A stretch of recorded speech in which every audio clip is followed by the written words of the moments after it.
So, kailangan ko ng tagabasa para mabilis ang oras natin. Sayang, no? Ang oras. Jeremiah 17:9, sino ang makakaunawa sa puso ng tao? Ito'y mandaraya at walang katulad. Wala nang lunas ang kanyang kabulukan. Okay.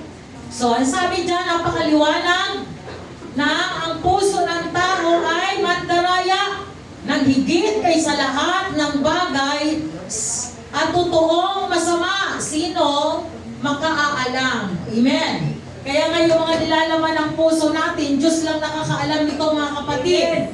Praise God. At ang puso natin ay, sabi, siya yung pinakamandaraya.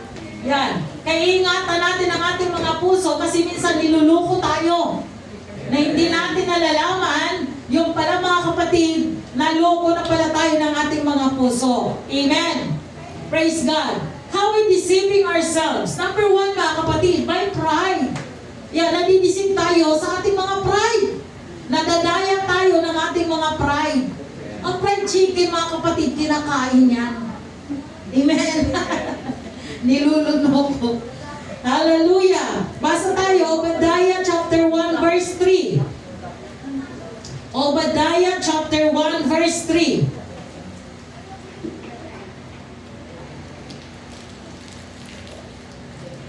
Bible 3, mga kapatid. Obadiah. Obadiah chapter 1 verse 3, ikaw ay naging panalo dahil sa nakatira ka sa loob sa itong ng mundo. Sinasabi mong walang makapagbababa sa iyo. Ayan. And then, basahin natin sa Galatians chapter 6 verse 3.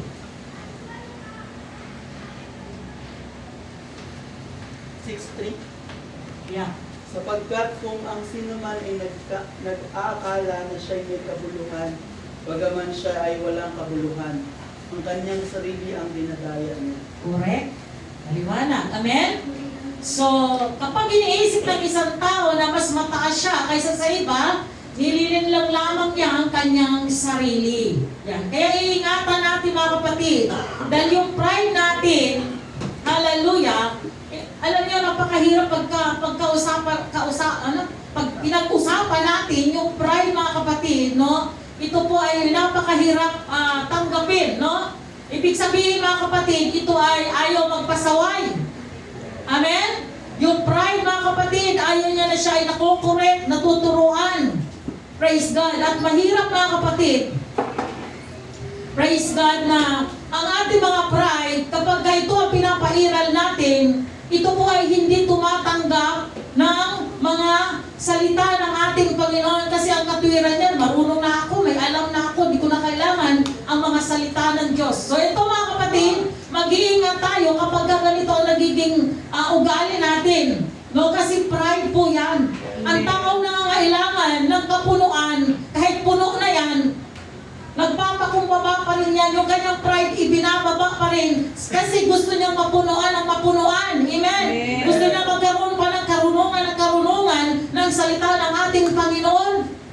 Praise God. Bakit ang iba nagmamasteral, nagdodoctorate? Kasi gusto pa nilang mag-dig ng knowledge. Gusto pa nilang matuto. Gusto pa nilang mapunuan. Amen? Hallelujah. Ako, mga kapatid, gamitin ko example sa sarili ko. Gusto ko pang matuto. Kasi, pagka ako nakarinig ng mga mensahe, ng mga salita ng Diyos, pakaramdam ko walang pang, kulang pa ako. Gusto ko pang matuto. Amen? Amen. Dapat ganito ang magiging attitude natin. Alisin natin yung ugali natin na meron tayong kataasan. Amen? Amen. Dahil kapag mataas tayo, ay hindi na tayo pupunuan ng ating Panginoon ng karunungan. Kasi tayo po ay nagiging mayabang sa harapan ng Panginoon. Na yung taong mayabang, mga kapatid, hindi na yan tinatabla ng pangangaral at salita ng Diyos. Bakit? Kasi yung puso niya may kalyo na. Amen. Ibig sabihin, ayaw tanggapin yung salita ng Panginoon. Doon naririnig niya, pero hindi niya kayang tanggapin yung salita ng Panginoon. Kasi po, mga kapatid, hallelujah, matigas na ang kanyang puso at ito yung tinatawag na reprobate man. Pag sinabing reprobate man, ito po yung mga tao, mga kapatid, na kahit anong pangangaral ng salita ng Diyos, tumatalbog church o nakakarinig tayo ng mga mensahe sa labas, mga kapatid, tumatalsik na lang yung salita ng Panginoon. Hindi na natin na-internalize yung Word of God o hindi na ito nagpa-function sa buhay natin kasi tayo po ay lumalakad sa tinatawag na reprobate man. Pag sinabing reprobate man, mga kapatid, namumuhay tayo sa carnality. Ibig sabihin, pag tayo namumuhay sa carnality, yung ating spiritual na buhay, ganito yun, mga kapatid. Yung ating spiritual na buhay, ito yung carnality or laman. Yung spiritual natin, nasa ilalim. Natatabunan siya. Kaya hindi siya nakakapag-penetrate kasi natabunan ng carnality. So kailangan, mga kapatid, yung ating spiritual lumabas. Amen. Dapat lumabas yung spiritual na buhay natin para pagka tayo ay namumuhay sa supernatural na buhay o spiritual na buhay, mga kapatid, kahit anong correction sa atin, kahit anong pagsaway, pagtuturo, tanggap ka ng tanggap. Hallelujah sa mga salita ng Panginoon kasi gusto mong ikaw ay pagpapalain at busugin ng Panginoon ang iyong kaluluwa. Amen. Amen. Pero yung mga tao, mga kapatid, na namumuhay sa reprobate man, hindi nila kayang tanggapin yun. Hindi nila kayang tanggapin ang mga pagsaway, ang mga pagtuturo. Doon naririnig nila ang mga salita ng ating Panginoon. Ang tunay na Kristiyano ay may pagpapakumbabang puso. Kaya kinikilala na ang lahat ang mayroon siya ay mula sa biyaya ng Diyos. Ang pagpapakumbaba ay handang isang taong lumakad na kasama ang Diyos. Amen. Amen. Praise God. Diba si King Nebuchadnezzar? Anong ginawa sa kanya ng Diyos nung siya ay yumabang? Sabi niya, dahil sa akin, kaya ang Babylonia, no, ay napatayo, na napamahalaan ko ng maayos, napakarami ang pinagmamalaki. Praise God. Hallelujah. So, dahil sa kanyang kayabangan, anong ginawa ng Diyos sa kanya? Yung kanyang ulirat, yung kanyang diwa, mga kapatid. Ito ay inalis sa kanya ng Diyos yung normal niyang pag-iisip at ang nangyari sa kanya, naging abnormal siya. Wala siya sa kanyang sarili, naging baliw. At ang sabi ng Bible, siya ay lumisan sa kanyang tahanan at siya ay nagpalaboy-laboy doon sa kagubatan, mga kapatid. At ang nangyari sa kanyang buhay, ang kanyang pagkain ay mga damo na lamang. At ang kanyang kuko ay sobrang haba, ang kanyang buhok ay sobrang haba, ang kanyang, ang tawag niya? Balbas. No? At dahil wala na siya sa katinuan, nakakita na kayong baliw? Nakakita na kayo ng taong baliw? O di ba nakita natin yung itsura? So ganun, no? Ang itsura ni King Nebuchadnezzar. Imagine, hari siya. Pero ang Panginoon, wala siyang nire-respetong tao. Amen?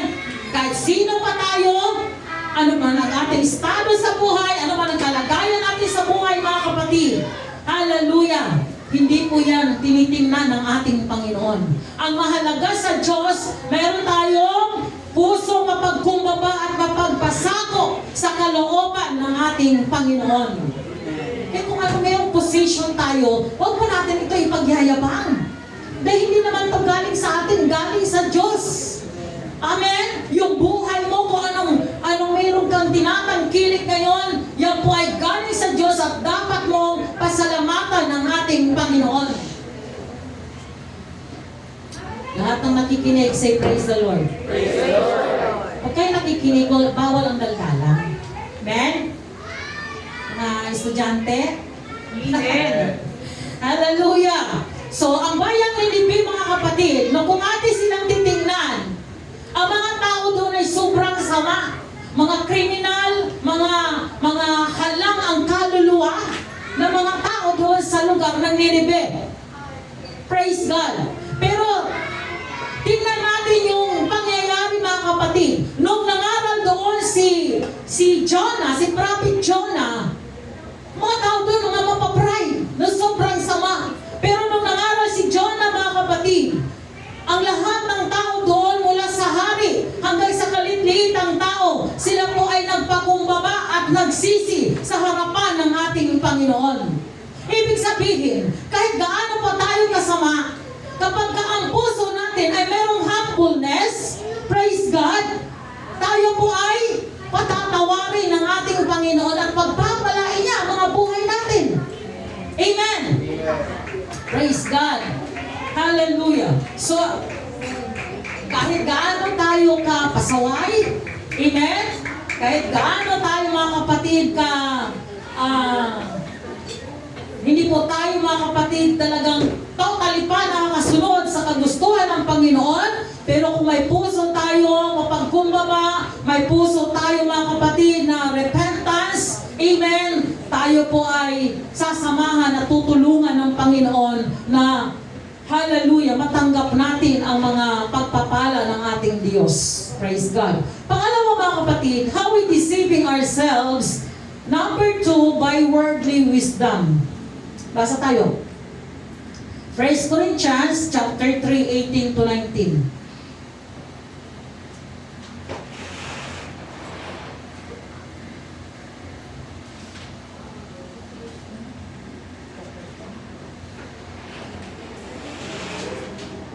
Okay? Sino may huwag madaya sa kanyang sarili. Kung ang sino man sa inyo ay nag-iisip na siya'y marunong, sa kapanahonang ito ay magpakamangmang siya upang siya ang maging marunong. Amen? Amen.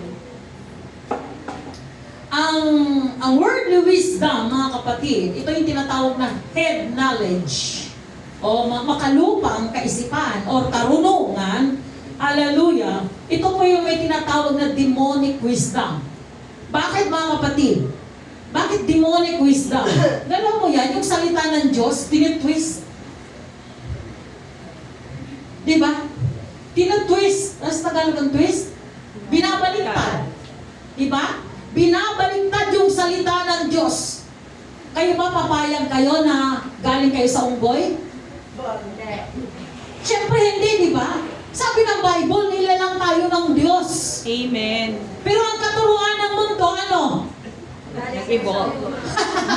Ang tao galing sa unggoy. O di ba tinitwist ang salita ng Diyos? O sinong may gawa niyan? Di ba si Satanas? Amen. That is demonic wisdom. Amen. Amen.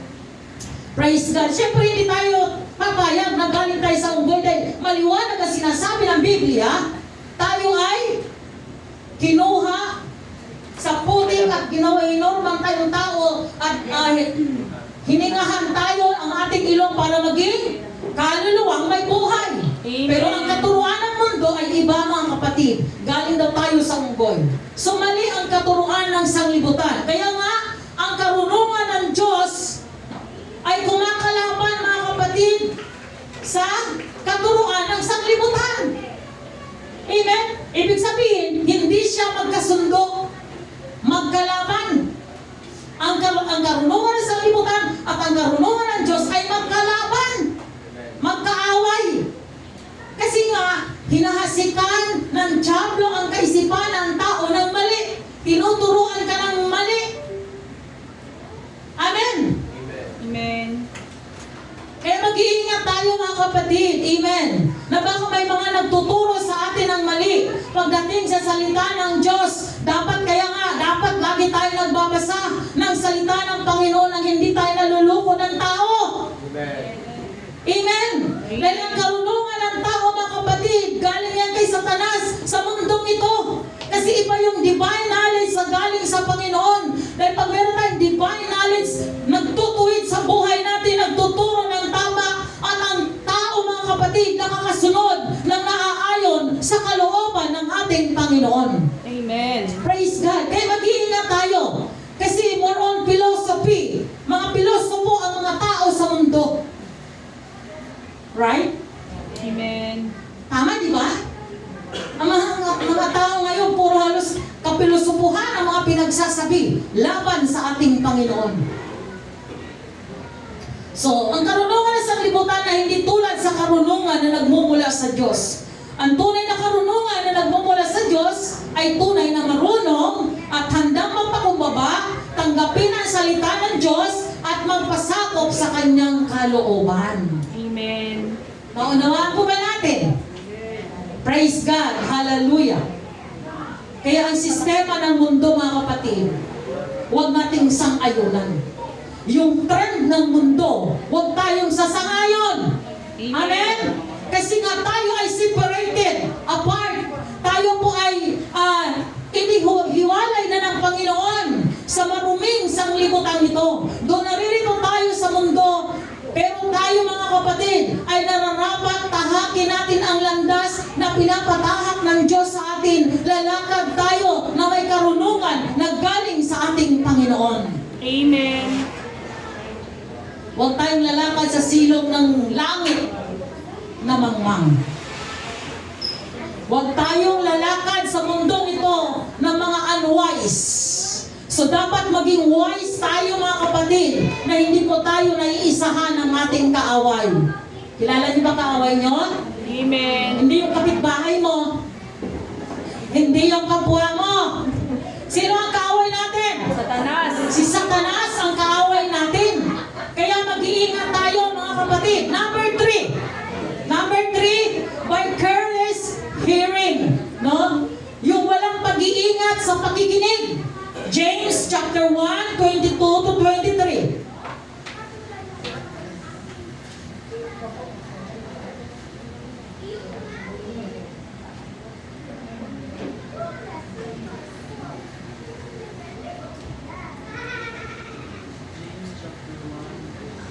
Santiago chapter 1 verse 22. Mamuhay kayo ayon sa salita ng Diyos. Kung ito'y pinapakinggan lamang ninyo, ngunit hindi isinasagawa, dinadaya ninyo ang inyong sarili. Wow, napakaliwanag na sinasabi ng Bible. Amen? Dapat maging tagatupad kayo sa salita na huwag tagapakinig lamang na inyong dinadaya ang inyong sarili. Praise God. Kaya mga kapatid, no? Maging tagatupad, hindi lamang tayo tagapakinig ng salita ng ating Panginoon. Praise the Lord. Lahat nga tayo sabihin natin, nang dahil sa akin, lalago ang church. Lalago ang church. Nang dahil sa akin, hindi lalago ang church. Ulitin natin. Nang dahil sa akin, sabay-sabay. Nang dahil sa akin, Dahil sa akin, lalago ang church. lalago ang church. Nang dahil sa akin, Dahil sa akin, hindi lalago ang church. hindi lalago ang church. Di ba? Lalago ang church, mga kapatid. Kapag lalago ang church, amen? Kapag tayo ay sama-sama nagtutulungan na binibuild up natin ang iglesia ng Panginoon, yung body of Christ, binibuild up natin, tinataas natin, mga kapatid. Lalago ang church, lalago ang bawat isa sa atin. Pero kapag hallelujah, tayo ay magpapagamit, mga kapatid, na tayo ay magpapagamit sa kaaway na hindi lalago ang church, ang simbahan, ang body of Christ, mawawasak dahil sa iyo at dahil sa akin. Amen. Naunawaan? Amen. So, self-discipline ang ating kukuhanin. Di ba? Amen. Didisiplinahin natin ngayon ang ating sarili. Hindi tayo ngayon magpapasaway. Amen. Lahat ng sarwayon, say praise the Lord. Praise the Lord. Uy, ang daming sarwayon. Kalungkot Honest kayo. lang. Honest lang, Pastora. Gusto ba yung aking panyo? Ano sabi mo? Honest. Yes, honest to goodness. Praise God, hallelujah. Lahat ng mga mata dito lang sa akin. Dito, tingin kayo lahat sa akin. Maganda naman ako di ba? Dito kayo tumingin lahat sa akin. So, gusto natin mga kapatid na ma-build up ang church. Kung gusto natin lumago ang iglesia ng Panginoon, disiplinahin natin ang ating mga sarili. Amen. Kaya huwag tayong mga latecomers. Amen. Mamaya magtatayo kami ng grupo dito ng mga latecomers. Tapos member kayo doon, nakalagay doon. Sister Shella. Di ba?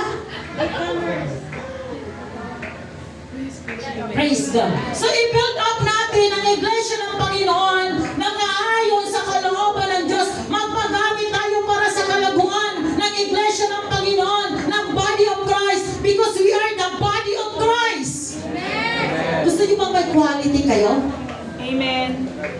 Saan kayo doon? Quality and quantity. Ha? Quality.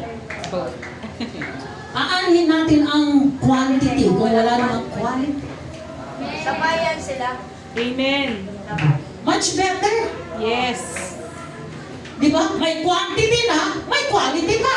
Amen. Di ba? Mahirap yung napakarami natin. Wala namang quality. Mga matitiso rin. May quality ba yon? Amen. Amen. Di ba? Kunti lang makarinig ng mga negative. Tiso na agad, maglilip ka agad sa GC. Hallelujah!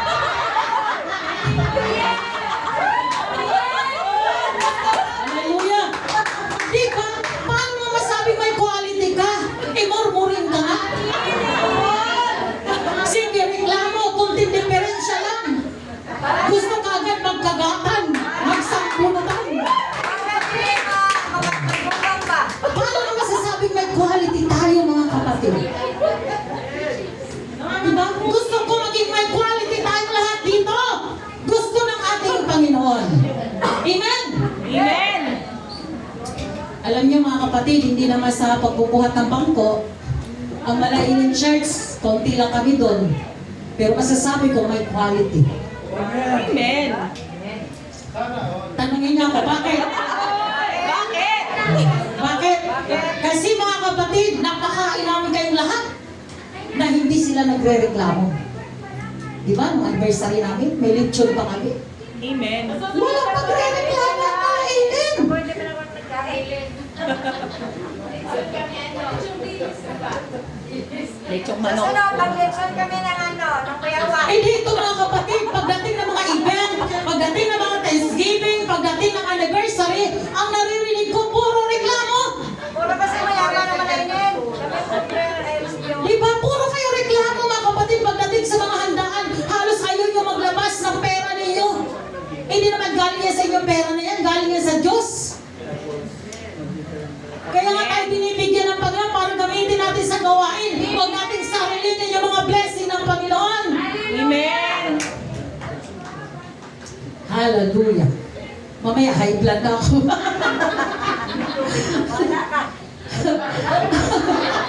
Sino daw mauna ma-high blood pastor ang nakikinig o ikaw? Yung nagsasalita. Kailangan inom muna ako tubig. Palakpakan natin ang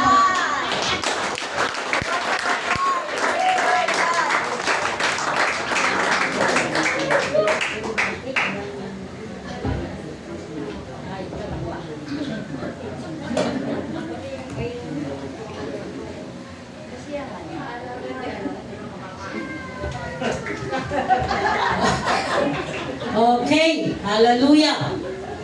So, hindi lang tayo tagapakinig, tagatupad tayo sa mga salita ng Diyos na ating naririnig. Amen.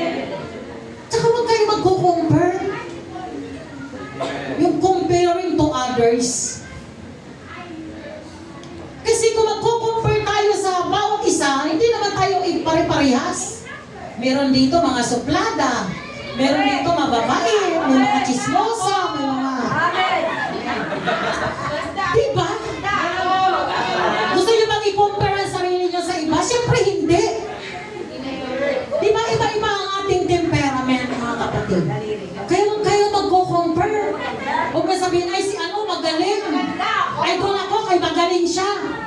No, mga kapatid. Iba-iba ang ating kalagayan sa harapan ng Diyos. Kanina ba tayo nagbibigay ng kaluguran? Diba sa Diyos? Amen. Hindi tayo nagbibigay kaluguran kay pastor, kay pastora, kay sister, kay brother. Sa Diyos tayo nagbibigay ng kaluguran, mga kapatid. Kaya sa Kanya tayo dapat maniwala. Amen. Sa Kanyang mga salita.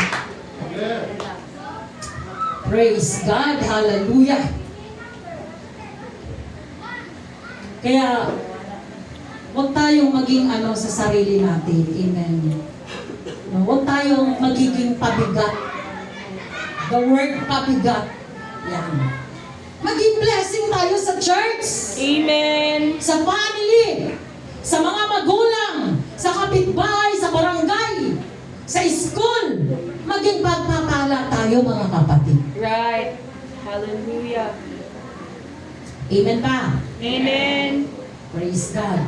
So maging blessing tayo. Kaya pagdating ng mga event ninyo, sana, nawa, wala na akong marinig na sige kayo reklamo. Amen. Sagot na namin ng lechon.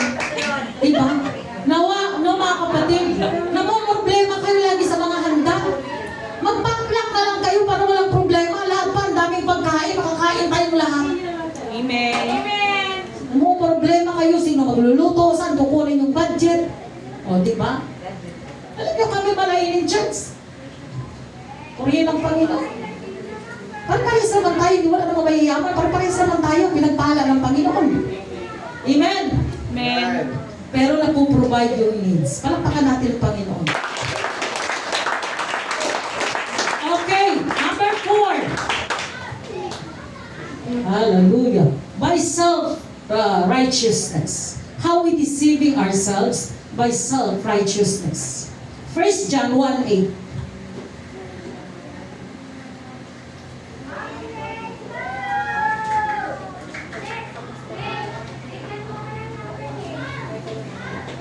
Basa. 1 John chapter 1 verse 8, yung sinasabi natin tayo ay walang kasalanan ay ating minataya ang ating sarili. At ang katotohanan ay wala sa atin. Yan. Self-deception yun, no? Sinasabi mo wala kang kasalanan, dinadaya mo lang ang iyong sarili. Amen? Katulad pag ang mga kapatid sa Pariseo, na pinipinpoint niya yung taong publikano. Ang tingin niya sa sarili niya, wala siyang kasalanan. Bakit? Tithes giver siya. Ano pa? Worshipper siya. Ano pa? Namumuhay siya ng banal. Nag-aayuno. Nag-aayuno. O, di ba? Sumasamba sa Panginoon, katulad mo. Pero may attitude siyang, ano? Pagmataas. Self-righteous. Siya po ay may self-righteous attitude, mga kapatid, na ang tingin niya sa sarili niya ay banal, tapos yung kapwa-tao niya ay hindi banal. Amen. Naka-pinpoint. Pero 3 pa lang nakaturo sa kanya. Di ba? Self-righteousness. Ang tingin mo sa sarili mo, ikaw ay banal at ang kapwa mo ay hindi banal, hindi matuwid, hindi maayos, at ikaw ay maayos at matuwid. That is self-righteousness. Praise God. Huwag tayo mag-aakala na tayo ay gano'n, nakatulad ni Pariseo. Anong hinahanap ng Diyos sa atin? Namumuhay tayo ng banal, giver tayo mga kapatid. Ano pa? Faithful tayo, lahat ng kabutihan nakita sa buhay natin, pero alisin natin yung kataasan. Amen. Takumbaba tayo.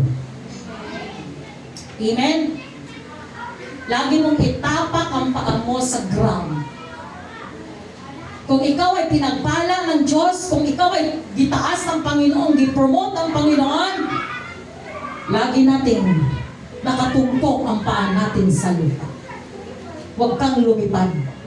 Dahil pag lumipad ka, parang ang eroplano kung saan ka babagsak, patay ka. Di ba?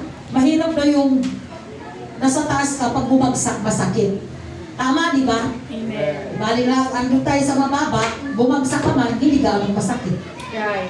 Tama mga kapatid? Amen. Praise God. So tayo po ay always, huwag tayo magpadaya sa mga sarili natin na tayo ay matutuwid sa ganang ating Amen. Hallelujah. Di ba si mga kapatid? Si Judas? Ano sabi ng Panginoon sa kanya? Satan, get thee behind me. Lumagay ka sa likod ko, Pedro, Satanas. Grabe kasakit nun, sabihan siya ng Satanas ng ating Panginoong Jesus.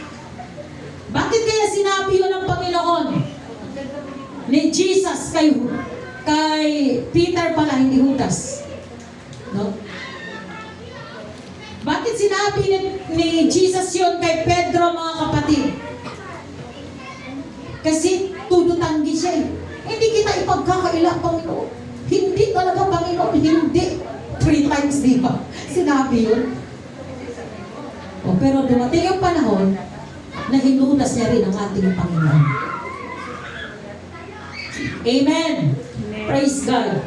Kaya mag-iingat tayo sa sarili natin na akala natin ay okay tayo, faithful tayo sa Panginoon. Amen. Baka pagdating ng panahon, hudasin natin ang Diyos. Baka dumating yung problema sa buhay mo, hinudas mo na ang Panginoon. Eh magtatakan nga lang ngayon ng 666 eh. Ewan ko lang ngayon kung sino ang tatalikod sa Panginoon or hindi magtatalikod sa Diyos. Diba? Let's say mga kapatid, magtatakan nga ng 666, puputulan ng ulo pag hindi magpatatak. Paputol kayo? Magpaputol kayo? May kausap ba? Ako mo may kausap o wala? Pinag-iisipan pa namin, Pastor. Tingnan mo, ngayon nga nag-iisip na kayo. Ngayon pa lang. Pero kung nasa puso na natin, by hook or by crook, sa Panginoon ako, mamatay man ako sa Panginoon ako, no need na mag-isip-isip pa tayo. Punta na lang agad. Di ba? Putol-putol na ulo. Di agad naman tayo. E ngayon pa nga lang, nakikita ko na ayaw nyo, so surrender na kayo. Manghuhudas talaga kayo sa Panginoon. Oh. Hallelujah. Di ba mga kapatid? Kaya ingatan natin ang ating mga sarili na hindi tayo madaya ng kaaway. Number 5, by venerating false Christ o pagbigay galang sa mga false Christ or maling Kristo or yung mga nagdadala ng mga maling aral or yung nagsasabi na ako ay Kristo, ako ay tamang nagtuturo ng salita ng Panginoon. Hallelujah! Sa Luke 21 verse 8.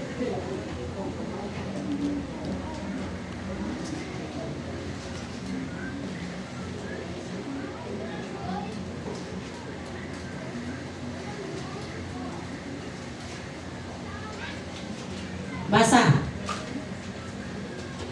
Luke 21 verse 8. At sinabi niya, mag-ingat kayo na huwag kayong mga ligaw, sapagkat marami ang paririto sa aking pangalan na magsabi ako ang Kristo at malapit na ang panahon. Huwag kayong magsusunod sa kanila. Yan. Nasa last days na po tayo ngayon at nasa perilous time. Amen. Nasa mapanganib na panahon tayo ngayon, mga kapatid. Kaya maraming lumalabas sa mga pagtuturo na sila daw ay si Kristo. Katulad ni... Sino? Kiboy. Diba? Diba siya daw si Kristo? Siya si Jesus Christ. Yan. Inaano niya ang kanyang sarili na siya ay si Jesus Christ. So huwag natin paniwalaan yan. Sabi ng Bible. Kasi talagang lalabas siya ngayon kasi hula na yan eh. Na-prophesied na yan na darating ang panahon, maraming maglalabasan ng mga false Christ. Amen? Amen. Sino ba ang tunay na Diyos? Si Jesus Christ. Di ba? Si Jesus Christ ang tagapagligtas. Si Rizal ba? Savior o bayani? Bayani. Bayani, di ba? Hindi siya Savior. Pero bakit siya sinasamba? Bakit siya sinasamba ng tao? Pumunta kayo sa Malayanin Luma. May simbahan doon ng Rizalista. Tapos maraming mga members doon.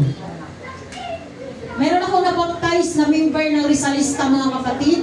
Sa Bicol, meron akong nabaptize doon. Official siya ng Rizalista. Gumawa ng miracle ang Panginoon sa kanya, bigli siya. Nung habang ako nagbabible study, unti-unting binuksan ng Diyos ang kanyang pandinig. Kaya nung binuksan ng Diyos ang kanyang pandinig, nakita niya yung miracle ng Panginoon, kaya tumanggap siya sa Diyos, nagpabautismo, naglingkod sa ating Panginoon. Hallelujah! So, huwag tayong sasamba na hindi naman tunay na Diyos. Amen. Hindi naman tunay na Kristo. Amen! Amen. Kaya pag mayroong nangangaral sa inyo, nagtuturo sa inyo ng mali, mga kapatid, sawatain nyo na, ano sabi ng Bible? Ni mga anghel man na magturo na hindi ayon sa tinuturo ni Hesus Kristo. Tama, di ba? Ay matakwil. Kaya pag mayroong nagdadala sa inyo ng ibang turo sa salita ng Panginoon na hindi ayon sa Bible, mga kapatid, takwil mo na yan. Huwag mo na yan kausapin. Saraduhan mo na yan ang pintuan. Amen? Baka magbiktima pa kayo ng mga maling katuruan. Number 6, by being materialistic. Mateo 13:22. How we deceiving ourselves by being materialistic. Mateo 13:22.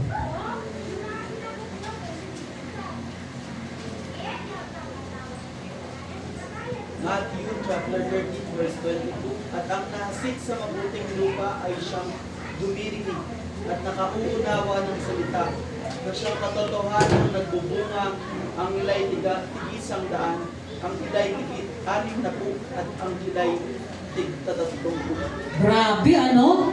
Yung mga nakikinig ng salita ng Diyos ay nahasik sa mabuting lupa. Kaya nung narinig nila yung mga salita, tinanggap nila ng buong galak yung salita ng ating Panginoon.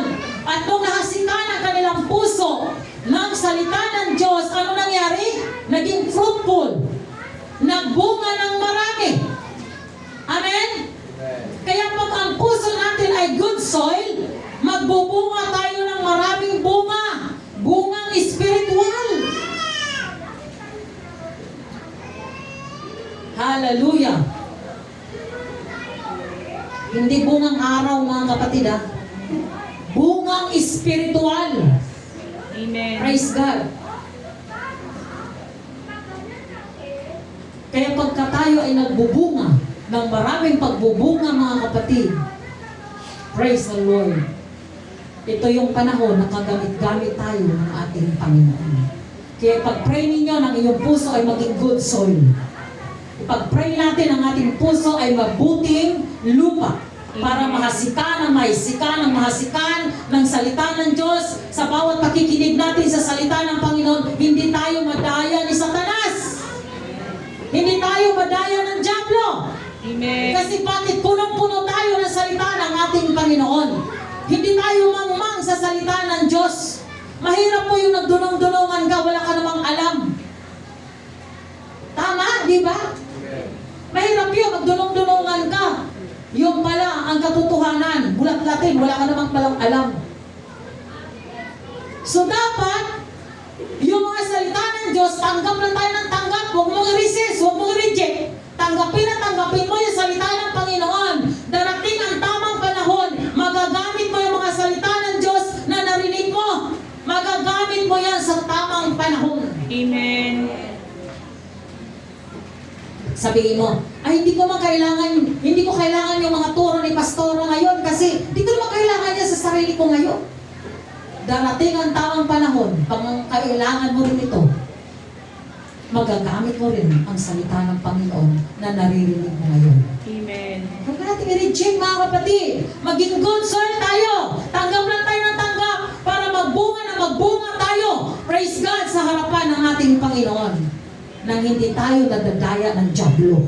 Amen. Luke, tingnan natin, 12:16 to 21. Luke 12:16 to 21.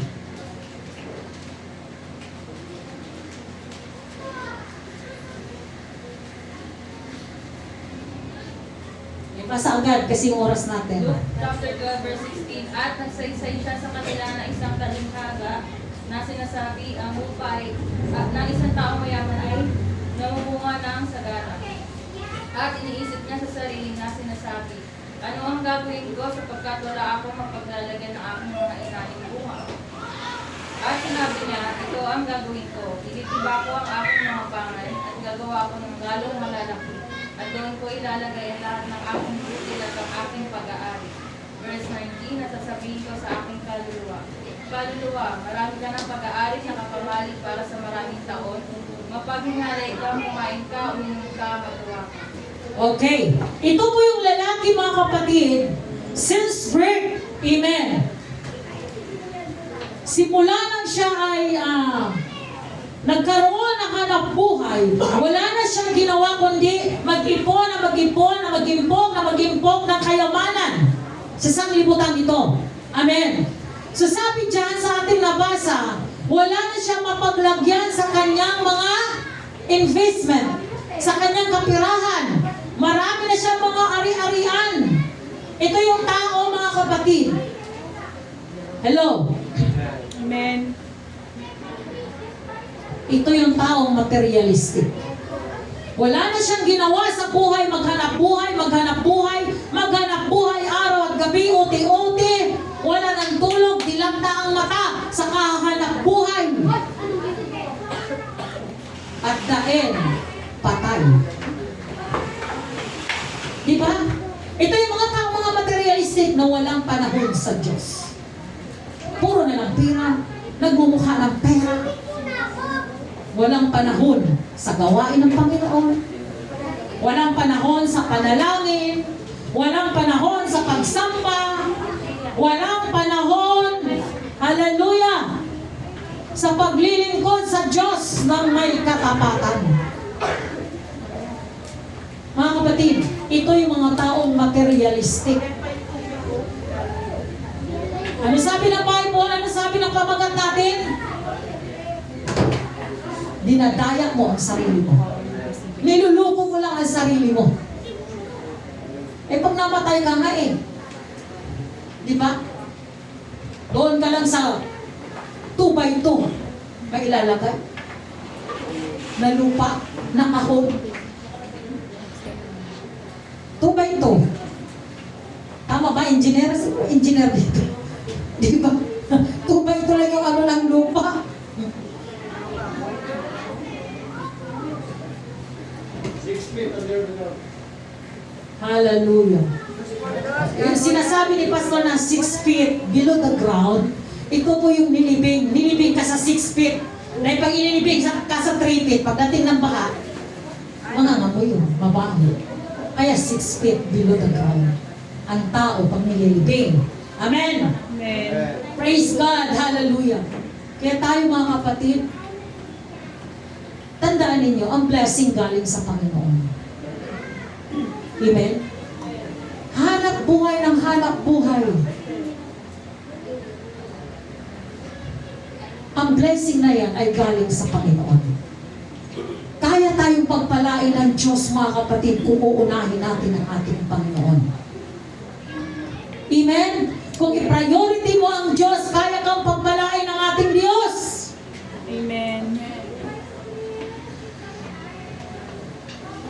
Ang katwiran ng ibang Kristiyano, Pastora, wala kasi kaming pagkain, wala kaming pera, marami kaming bayaran. Tandaan niyo mga kapatid, kayang i-provide ng Panginoon, trabaho ng Diyos ang mag-provide. Sabi niya, di ba, but my God shall supply all your need according to His riches. Mayaman ang ating Panginoon. Kaya kaya niyang i-supply ang lahat ng pangangailangan mo. Bayarin mo kung anong pangangailangan mo sa buhay. Ang Diyos naroon, hallelujah, may pangako ng Panginoon, di ko kayo iwan. Susuplayan ko kayo sa lahat ng inyong pangangailangan. Pero tayo, alala tayo, nakapokus tayo sa paghahanap buhay sa mundo ito. Na ang lahat naman ng bagay ay galing naman sa Panginoon. Amen?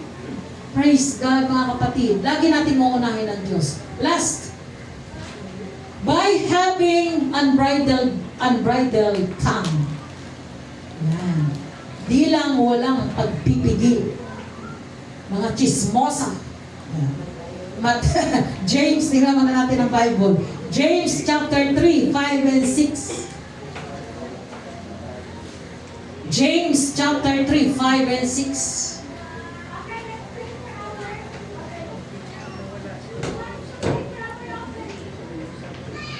James chapter 3 verse 5, gayon din naman ang dila ay isang maliit na sangkap at nagpapalalo ng malalaking bagay. Narito kung gaano kalaking gubat ang pinag-aalab ng lumhang maliit na apoy. And verse 6, at ang dila ay isang apoy, ang sanglibutan ng kasamaan sa ating mga sangkap ay dili, ibat at dila, na nakahahawa sa buong katawan at pinagningas ang gulong ng katalagahan. At ang dila ay pinagningas ng impyerno. Okay, kita nyo na? Nasusunog ang buong kagubatan. Paano kaya yung pastora? Ganito yon mga kapatid. Nag-away-away na ang buong barangay dahil sa kachichismis. Pupuntan. Hoy sis, eto ganito, bla bla bla bla bla. Pagdating mo sa kabila naman, tatransfer na naman siya. Hoy sis, bla bla bla bla bla bla bla. Di ba? Halos buong barangay na pagkwentuhan na sa kachichismis. May marites. Susulsulan pa ni Marisol. Yan. Tama ba? Tama mga kapatid, di ba? Marisol, sulsol. Amen! Kaya, nagkaaway-away na. Nagkagulo-gulo na. Nag-away-away na ang buong barangay. Dahil sa kachichismis. Dahil sa kamamaritis. Ingatan natin ang ating mga dila. Amen? Amen. Ingatan, kontrolin natin ang ating mga dila. Dahil ang mga dila natin, pag hindi natin nakukontrol, yung mga tao, mga kapatid ng mga chismosa, hindi yan makatigil. Kundi sige ka chichismis, bumubula na ang bibig ka chichismis, mga kapatid. Wala naman yan dito. Amen. Hallelujah. Diba? Sinisira mo yung kapwa mo. Pinapatay mo ang kapwa mo. Diba mga kapatid? So, ingatan natin ang ating mga dila. Praise God na tayo ay hindi nakakapanira ng kapwa-tao natin. Bato-bato sa langit. Ang matamaan ay ano? Isa-isa ano? Sa Paul. Sa Paul, ano pa? Magbago. Bukol, ano pa? Umiwas, ano pa? Magbago. Magbago. Di ba? Magbago na tayo. Amen? Amen. Kasi ayaw ng Panginoon na tayo ay mga chismosa. Zipper your mouth. Pag gusto nang mag-chismis, gusto nang magkwento, sipiran mo na agad. Lagyan mo ng botones at zipper. Nakita na kayo nun? Bibig na may zipper? Nakita ko yun sa Facebook. Palakpakan natin ang Panginoon. Praise God. Hallelujah. Purihin ang ating Panginoon sa umaga nito mga kapatid. Hanggang dito na lang yung ating pag-aaral, ang salita ng Diyos.